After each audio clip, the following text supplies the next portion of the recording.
ZEE5 ಇರುವಾಗ ನೀವು ನಿಮ್ಮ ನೆಚ್ಚಿನ ಶೋಗಳನ್ನ ಎಂದಿಗೂ ಮಿಸ್ ಮಾಡಿಕೊಳ್ಳುವುದಿಲ್ಲ. ಅದು ಸಂಪೂರ್ಣ ಉಚಿತವಾಗಿ. ಏನೋ ಕರ್ತವ್ಯದ ಬಗ್ಗೆ ಮಾತಾಡಬೇಕು ಅಂದ್ರೆ ಮಗುದ ಅಂಕಪಟ್ಟಿ ನೋಡಿದ್ಯಾ ಜನ್ನಿ? ಇಲ್ಲ.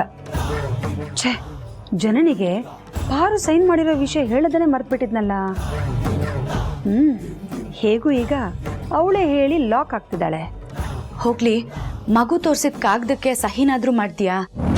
ಇಲ್ಲ. ನೀನ್ ಮಾಡ್ಬೇಕಾಗಿದ್ದ ಕೆಲ್ಸನ ನಾನ್ ಮಾಡಿದೀನಿ ಜನ್ನಿ.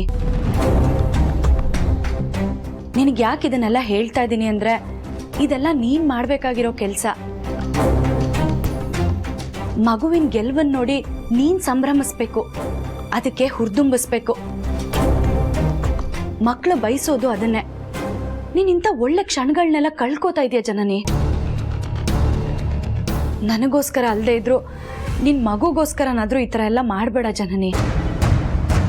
ಯಾಕೆ ಅಂದ್ರೆ ಆ ಥರ ಸಂದರ್ಭಗಳು ಮುಂದಿನ ದಿನಗಳಲ್ಲಿ ನಿನಗೆ ಸಿಗುತ್ತೋ ಇಲ್ವೋ ಅಥವಾ ಮಗುಗೆ ಸಿಗುತ್ತೋ ಇಲ್ವೋ, ಆಗ ನೀನು ಕೊರಗೋದ್ರ ಬದಲು ಈಗ ಮಗು ಜೊತೆ ಬೆರೆತು ಆ ಒಳ್ಳೆ ಕ್ಷಣಗಳನ್ನೆಲ್ಲ ಅನುಭವಿಸೋದು ಒಳ್ಳೇದಲ್ವಾ ಜನನಿ? ಅಂದ್ರೆ ಏನಿ ಮಾತಿನ ಅರ್ಥ? ಸಣ್ಣ ಪುಟ್ಟ ಕೆಲ್ಸಕ್ಕೆಲ್ಲ ನಾನೇ ಸಾಯ್ಬೇಕಾ? ಸರಿ ಬಿಡು, ನಿನ್ನಿಂದ ಮಾಡೋದಕ್ಕಾಗಲ್ಲ ಅಂದ್ರೆ ನಾವೇ ಮಗು ಮನ್ಸಿಗೆ ಬೇಜಾರಾಗದೇ ಇರೋ ಥರ ನಿಭಾಯಿಸ್ತೀವಿ. ಓ, ಮಗುಗೆ ನಾನ್ ಬೇಜಾರು ಮಾಡ್ತೀನಿ, ನೀವ್ ಅದನ್ನೆಲ್ಲ ಸರಿ ಮಾಡ್ತೀರಾ ಅಂತನಾ?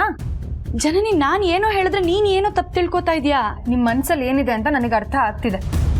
ನಾನು ಆಫೀಸ್ ಕೆಲಸ ಎಲ್ಲದನ್ನು ಬಿಟ್ಟು ನಿಮ್ ಥರನೇ ಮನೇಲಿ ಕುತ್ಕೊಂಡು ಮಗು ಯೋಗಕ್ಷೇಮ ವಿಚಾರಿಸ್ಬೇಕು ಅಂತ ತಾನೆ? ಆಫೀಸ್ ಕೆಲಸ ಬಿಟ್ಟು ನಿನ್ ಮನೇಲೇ ಇರು ಅಂತ ನಾನು ಹೇಳ್ತಾ ಇಲ್ಲ ಜನನಿ. ಆಫೀಸ್ ಕೆಲಸನೇ ನಿನಗೆ ಮುಖ್ಯ ಆಗಿರಬಾರ್ದು, ಅದೇ ಜೀವನ ಅಲ್ಲ. ತಾಯಿಯಾಗಿ ನೀನು ಕೆಲವು ಕೆಲಸಗಳನ್ನ ಮಾಡಲೇಬೇಕು. ಹಾಗೆ ಮನೆ ಜೊತೆಗೆ ವ್ಯವಹಾರನ ಸಮರ್ಥವಾಗಿ ನಿಭಾಯಿಸ್ಕೊಂಡು ಹೋಗೋದನ್ನ ನಾವು ಅತ್ತೆಮ್ಮನ್ ನೋಡಿ ಕಲಿಬೇಕು. ಅವರೇ ನಮ್ಗೆ ಉದಾಹರಣೆ ಆಗಿದಾರಲ್ವಾ ಜನನಿ? ಏನಮ್ಮ ಜನನಿ ಇದೆಲ್ಲ? ಅಲ್ಲ, ನೀನ್ ಈ ಮನೆ ಸೊಸೆಯಾಗಿ ನಿನ್ಗಿಲ್ಲಿ ಮರ್ಯಾದೆನೇ ಇಲ್ವಲ್ಲಮ್ಮ. ಛೇ, ಸಾವಿರಾರು ಜನ ಕೆಲಸ ಮಾಡೋ ದೊಡ್ಡ ಕಂಪನಿ ನಡೆಸೋ ನಿನಗಿಂತ ಮನೆಯಲ್ಲಿ ಅಡಿಗೆ ಮಾಡ್ಕೊಂಡಿರೋ ಈ ಪಾರ್ವತಿನೇ ಗ್ರೇಟ್ ಆಗ್ಬಿಟ್ಲಲ್ಲ. ಅಯ್ಯೋ, ನನಗೂ ಜನನಿಗೂ ಯಾಕಮ್ಮ ಹೋಲಿಕೆ ಮಾಡ್ತಾ ಇದ್ದೀರಾ? ಹೌದು, ನಮ್ಮಿಬ್ರಿಗೂ ಹೋಲಿಸ್ಬಾರ್ದು.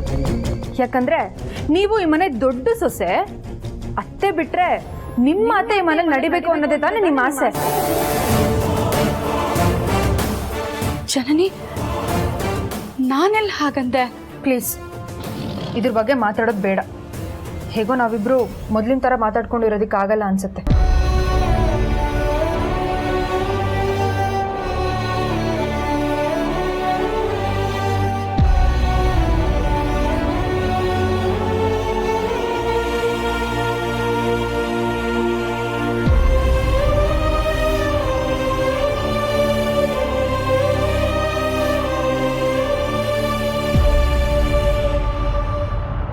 ZEE5 ಆಪ್ ಡೌನ್ಲೋಡ್ ಮಾಡಿ ಎಲ್ಲಾ ಸಂಚಿಕೆಗಳನ್ನು ಸಂಪೂರ್ಣ ಉಚಿತವಾಗಿ ನೋಡಿ.